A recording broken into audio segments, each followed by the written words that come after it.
Mr. President, thanks for doing this. Thank you. The reaction to your press conference in Washington was swift and intense. Former CIA Director John Brennan described it as treasonous and a potentially impeachable offense. Why the push toward conflict with Russia in Washington on both sides? Well, I think Brennan's a very bad guy, and if you look at it, a lot of things happened under his watch. I think he's a very bad person. I also think that when you watch Peter Strzok and Lisa Page, when you watch all of the things that have happened, Comey, take a look at that, and McCabe, who's got some pretty big problems, I assume. You look at the deception, the lies, what's gone on in the last fairly long period of time before I won. I mean, long before I won, during the campaign, I guess probably during the Republican, when I was fighting against 17 other Republicans. So this has been going on for a long time, but these are people that, in my opinion, are truly, they're bad people.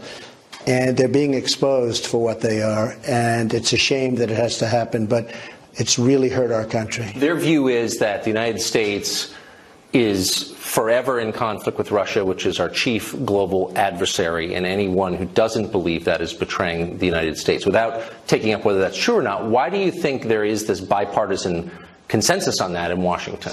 Well, it's sort of incredible because you look at World War I and World War II, that was Germany, and in World War II, Russia lost 50 million people and helped us win the war. And I was saying to myself the other day, I said, Russia really helped us. I'm not pro-Russia, pro-anybody. I just want to have this country be safe. I don't want nuclear weapons, even people thinking about it. Russia and the United States control 90% of the nuclear weapons in the world. And getting along with Russia, and not only for that reason, that's a good thing, not a bad thing. Are they our chief adversary, would you say? Well, they're a strong military, but their economy is much smaller, as you know, than China. And I don't want to even use the word adversary. We can all work together. We can do great. Everybody can do well, and we can live in peace.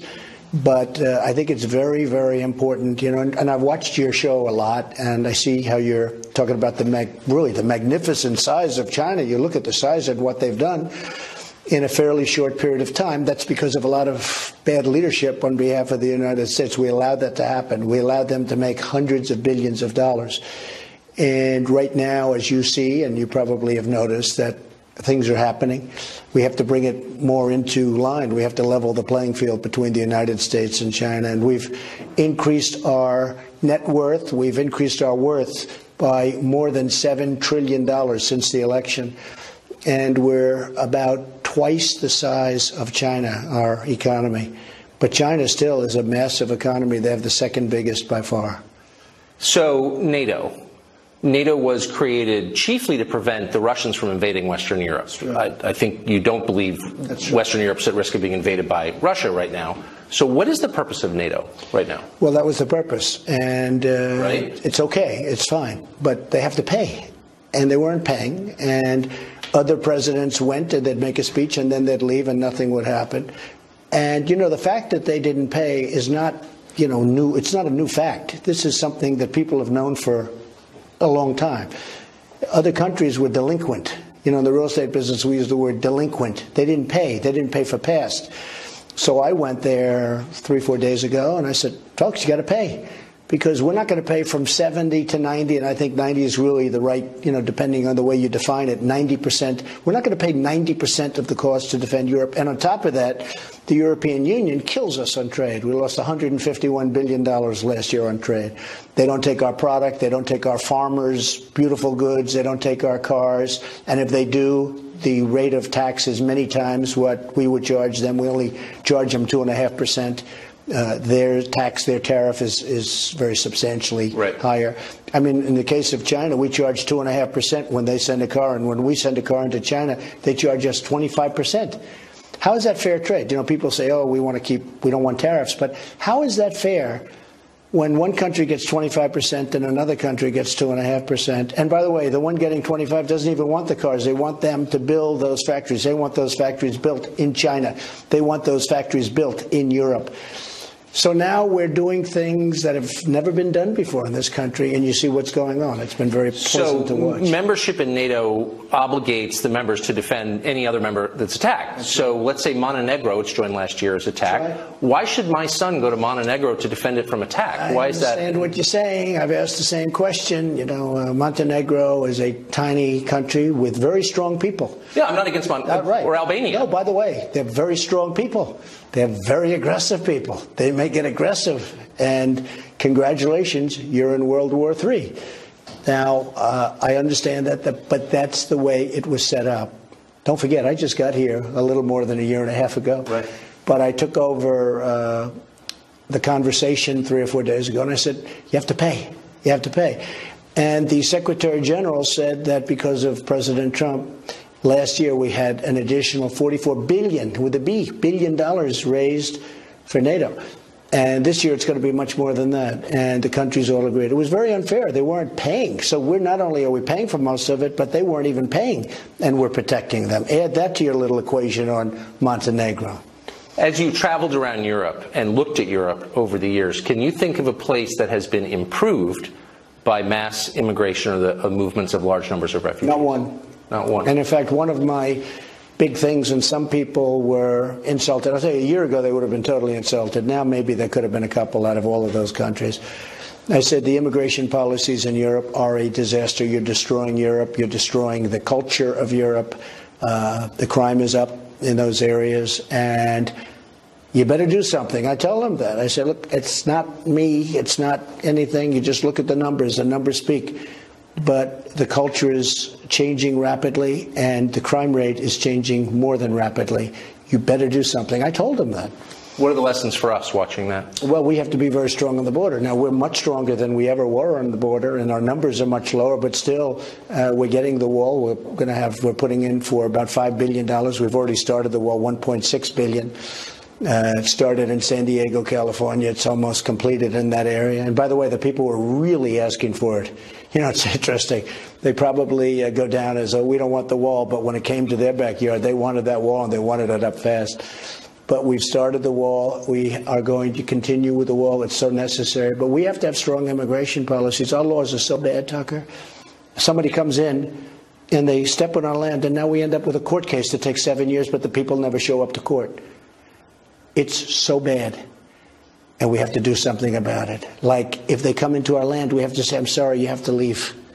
Not, I'm sorry, please come to court. We're going to put you in court. You'll come back in 3 years for your trial, and then they never show up. That's what's happening now. It's crazy. Why do you think so many political and cultural leaders in the United States disagree with you and are making the case that borders are themselves immoral? It's incredible. I mean, the Democrats are for open borders, which means crime. It's not a question of, like, you know, what do you think it means? Open borders means crime.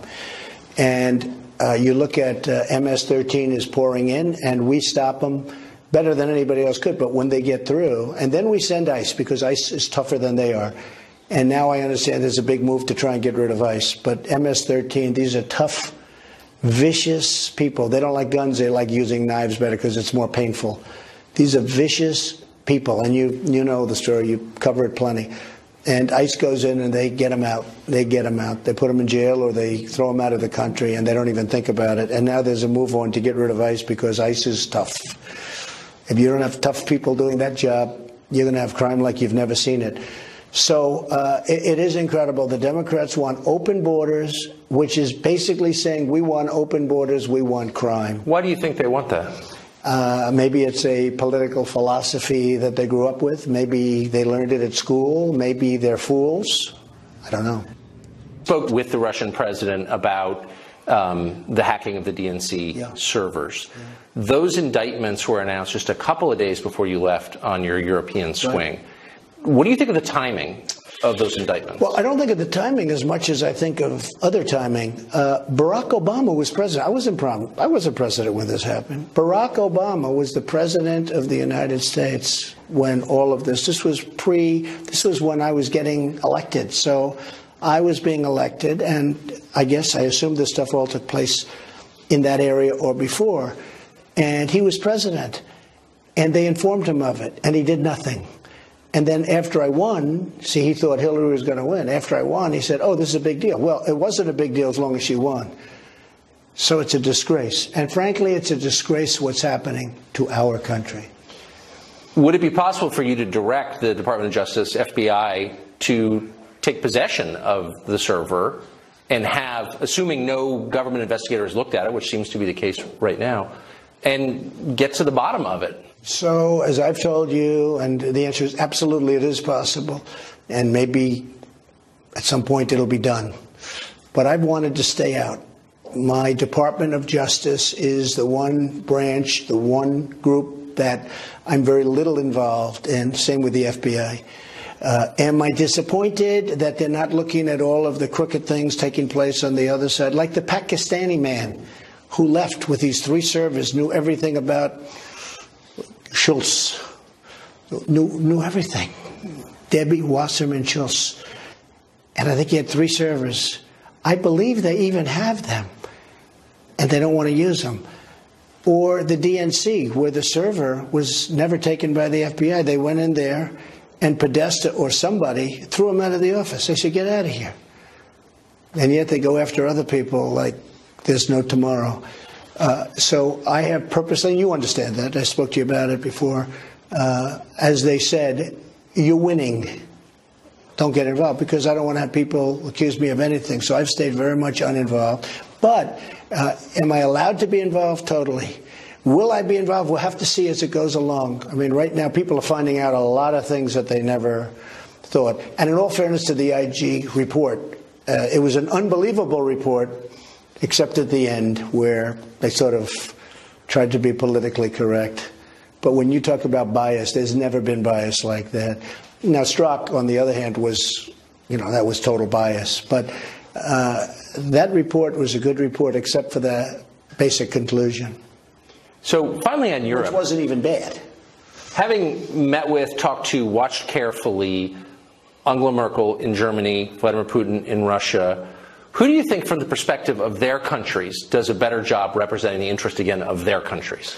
So Angela was a superstar until she allowed millions of people to come into Germany. That really hurt her badly, as you know. She was unbeatable in any election. She allowed millions of people to come in, and when they came into Germany, they passed everywhere else, and they went to lots of other countries, although Hungary would not take any, and a lot of people wouldn't. But what happened is it was the Great Migration, and obviously it's hurt Angela very much. So I don't want to say who's better, who's not better, but I will say this. She's been very badly hurt by immigration, very, very badly hurt. So China is a very rich country, as you often say. How many refugees and immigrants does China allow? I'd say probably none.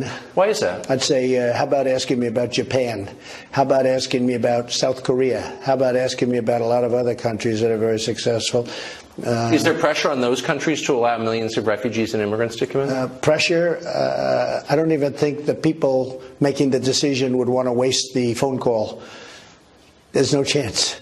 Check out Japan. Ask them, how many have you taken in the last 20 years? You can count them on your fingers. No, it's different. And well, but wait, if the key to success as a country is immigration, I don't say, well, look, how can those countries I'm be not successful? even talking about key to success, and it depends on what immigration, what's going on. Right. But you're asking me about China, and I added Japan, I added South Korea, I could add other countries also. It is virtually impossible. I'll tell you what, Mexico has very strong immigration laws. You know, if Mexico wanted, they could stop this huge flow of people coming up from different parts of South America, including Mexico, and pouring into our border. Our laws are so bad. We have the worst laws anywhere in the world. We have the worst immigration laws in the world. We don't have any law. We have an opposite to law. And then on top of it, you have the right to separate children, okay? So everything's bad, but you have the right to separate children. It's really disgraceful that the Democrats aren't doing something about it, because we need their votes, as you know. So I hope we're going to get enough Republicans that we don't need them come November. But the Democrats, we need their votes. We have, as you know, 51. And even the 51 is not really there for obvious reasons in the Senate. And in the House, it's fairly close. We need Democrat votes in order to get it done. And they really just want to resist. You know, the whole thing is resist, right? That's their big theme, resist. What do you get from resistance? But it's resist and obstruct. That's what they're all about. It's the only thing they're good about. They're not good politicians. They've got horrible policy, but they're very good at sticking together and resisting and obstructing. But that's hurting our country. But we'll get the immigration laws changed. President of the United States, thank you for the conversation. Thank you very much.